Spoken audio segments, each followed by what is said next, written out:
Ayan. Sumasama sa atin yan. O, diba? O, diba? Ang bibilis nila. O.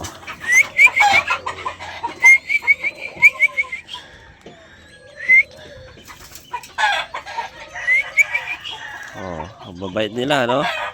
Ganyan lang mga kapagaw. O.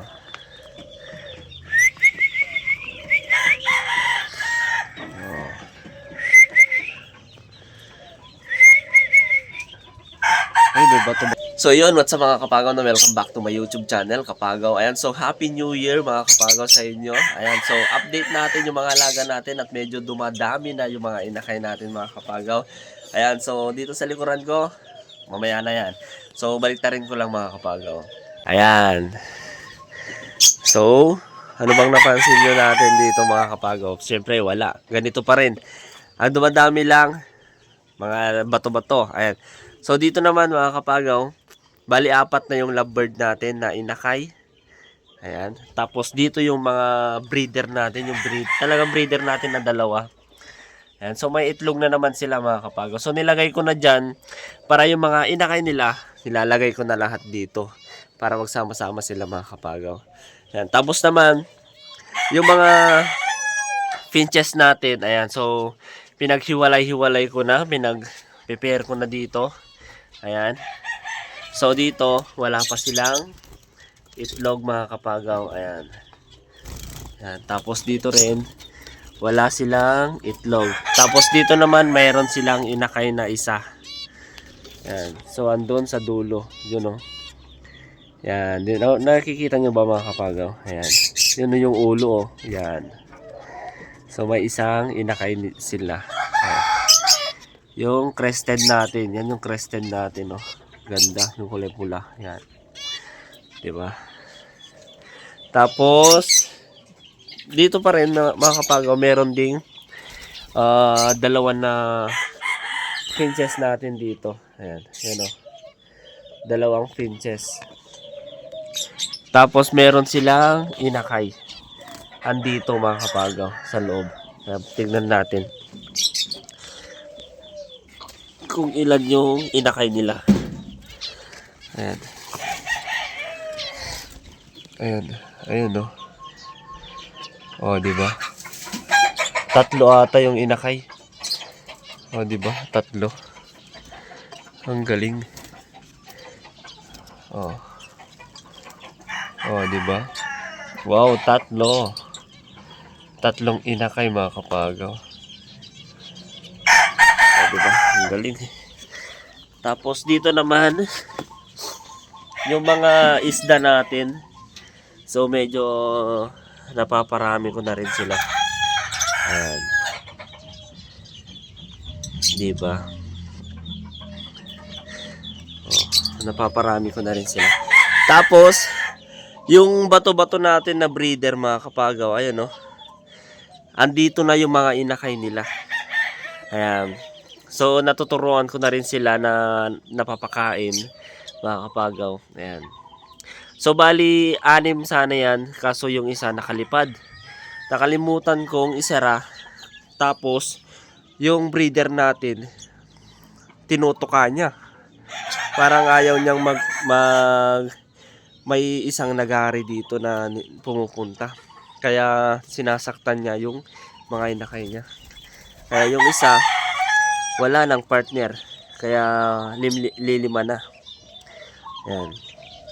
Yung breeder natin. Anak ng mga breeder natin yan mga kapagaw. Tapos, ang kagandahan, may itlog na naman sila. Ayan o. Tignan nyo. Ayan. O. Ayun, lumipad na. So, meron siyang dalawang itlog. Diba? Ang galing. Ang galing niyang umitlog. Ayan. Oh, di ba? Yan yung breeder natin na bato-bato. Ang galing magparami, mga kapagaw. Tapos si Bronson, ayan, so wala pa. Hindi pa sila nag-iitlog. Hindi ko alam kung matanda na talaga si Bronson. Yan o. Oh. Matanda na siguro si Bronson. Bronson. Ayan. Kaya hindi pa sila nag-iitlog. Ayan. Tapos dito naman tayo sa labas, sa kabila. Ayan. Oh. Ito yung mga yan. Di ko alam, di ko maintindihan kung sino yung babae dyan mga kapagaw. Ayan, oh. Ang alam ko puro lalaki na puti. Tapos yan, oh. Ayan. Lalaki din yan. Lalaki din yun mga kapagaw. Pinag-aasawa ko yung bato-bato tapos yung red colored dove. Ayan, oh. Yung red colored dove. Ayan, bahala na sila. Kasi babae yung bato-bato tapos babae din yung red colored dove tapos isang lalaki. Ayan, oh. Tapos dito naman, ayan, isang lalaki din to. Ayan, pinagpapares ko yan, no. Pero wala, eto. Talagang mahirap ipares. Tapos dito naman, ito yung dalawang breeder ko na red colored dove. Ayan, lalaki tsaka babae yan. Ayan, so malapit na rin silang mangitlog kasi nakita ko sila nagkakastahan. Tapos yung bato-bato rin natin, ayan, oh. Dalawang bato-bato. Ayan, so wala pa silang itlog. Di ba? Pero di ko alam ito. Di ko alam kung babae or lalaki, ano. Ayan.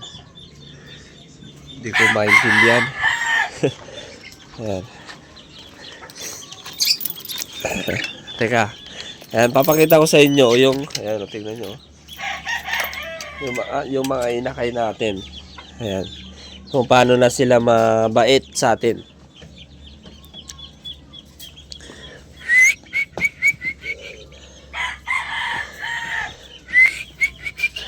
Ayan, sumasama sa atin yan, oh, di ba? Oh, di ba? Bibilis nila.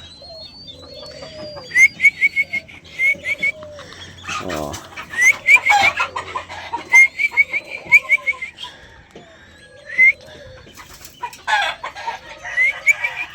Oh, ang babait nila, no? Ganyan lang mga kapagaw. Oh.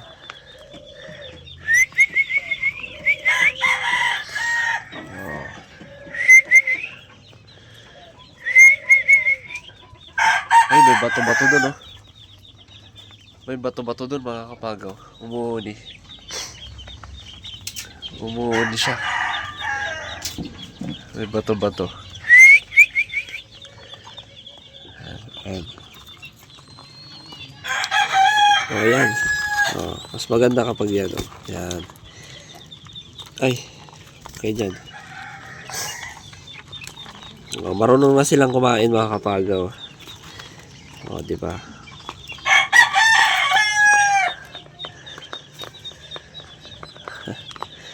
Wala kasi akong tripod mga kapagaw kaya hindi ko makwantong cellphone natin. May baba.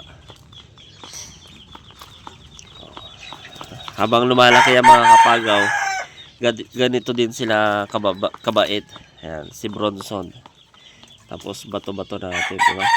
Mabait nila. Ang ginagawa ko kasi mga kapagaw, kapag medyo maliit pa lang yung mga balahibo, ako na yung mag-hand feed. Ako na mag-hand feed mga kapagaw. Oh, ayan, palipad-lipad na sila. Mas maganda kapag hand feed natin para umamo sila.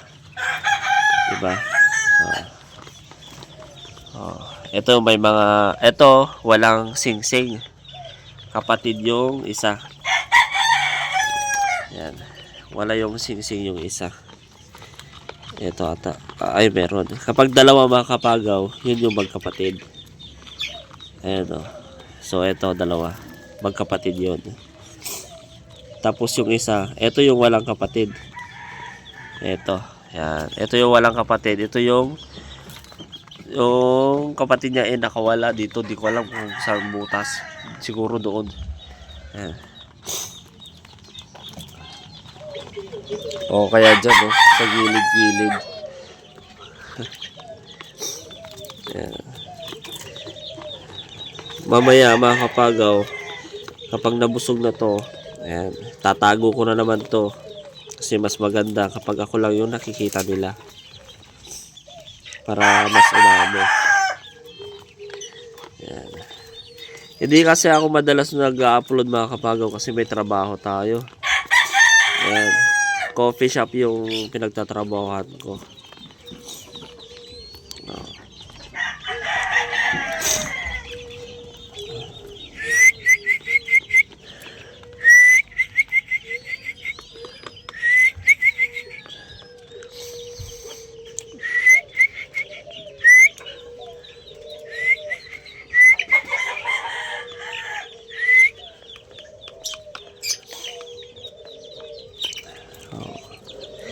Dito. Ayan. Nabusog na tayo na.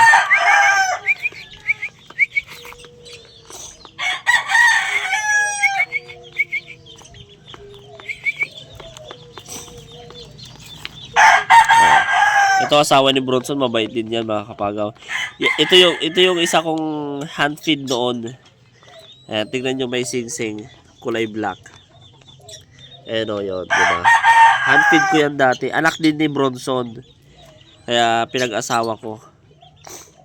Oh, diba? Lahat kasi ng mga painakay ko, ako na yung nag-hand feed. Mas mabait. Kagaya ni Bronson. Ayan.